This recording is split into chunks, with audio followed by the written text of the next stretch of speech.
on the eastern frontier of what we now call South Africa, where rolling hills meet the Great Fish River, a conflict was brewing. This wasn't just a small skirmish. It was the spark that would ignite a fire lasting more than a century.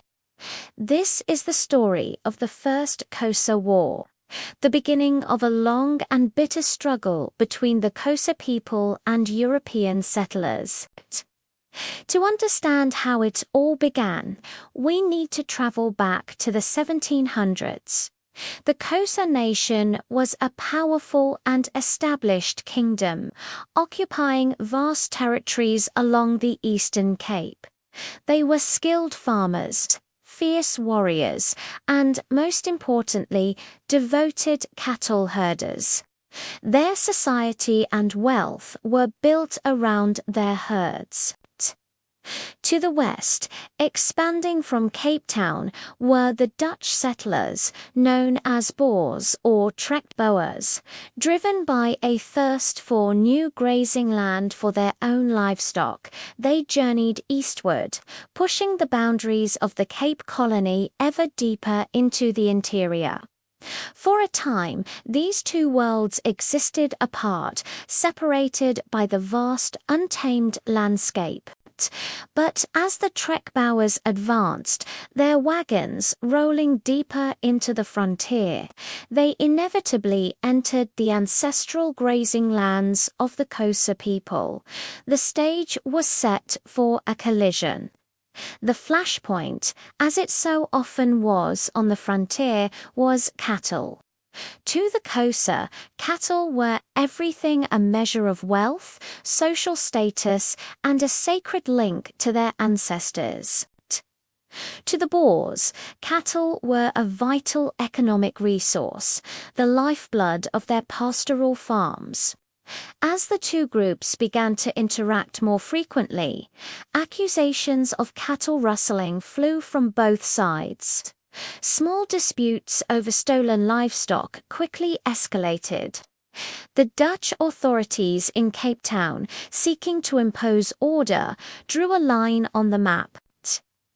They declared the Great Fish River as the official boundary of the colony. But this was a line the Xhosa never recognized or agreed to. For them, land wasn't something to be bought, sold, or divided by arbitrary borders drawn by outsiders. It was ancestral, communal, and belonged to the people who had lived on it for generations. The tension was no longer just a simmer. It was beginning to boil. By the year 1779, the fragile peace shattered. A Dutch commander named Adrian van Jaarsveld led a commando militia of armed Boer farmers on horseback deep into Xhosa territory. Their mission was to retaliate for alleged cattle thefts, but it quickly turned into a punitive expedition. They seized thousands of Xhosa cattle and attempted to violently drive the people eastward beyond the so-called Fish River border.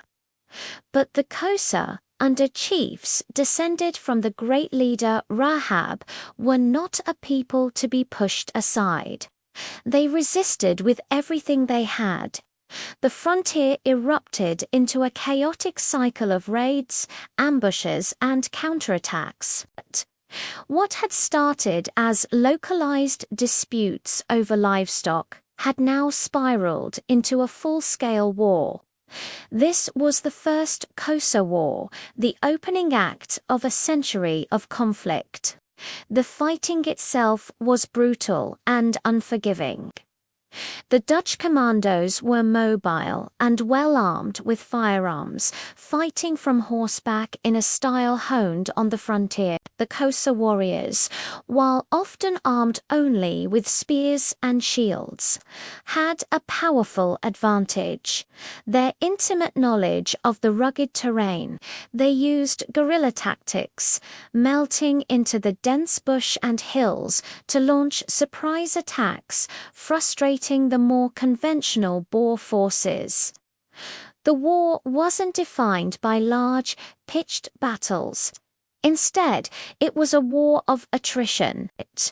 It was a war of raids on homesteads, of stolen cattle, of burnt crops. The greatest casualties on both sides came not from direct combat, but from starvation, displacement, and the relentless insecurity of frontier life. Neither side could land a decisive blow or gain complete control over the contested region. After 2 long years of fighting, by 1781, a weary stalemate had been reached. The Dutch forces were exhausted, their supply lines stretched thin. The Xhosa had been pushed back in some areas, but they were far from defeated. Their spirit of resistance was unbroken. The war ended not with a peace treaty or a clear victor, but with a tense, uneasy pause. The Dutch government once again declared the Fish River as the official border, a declaration the Xhosa completely ignored. The root causes of the conflictor competition for land and resources had not been resolved.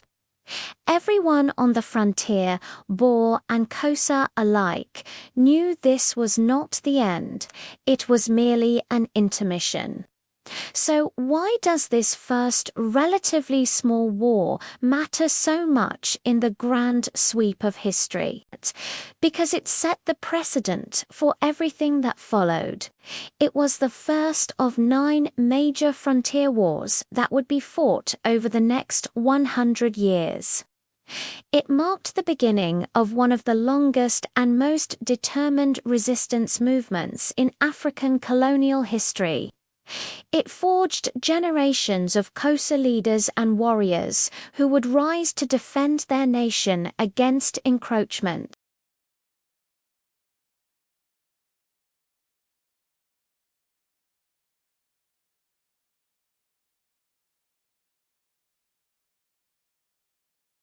The First Xhosa War may not have been the largest or the bloodiest of the frontier wars, but it was the crucial spark.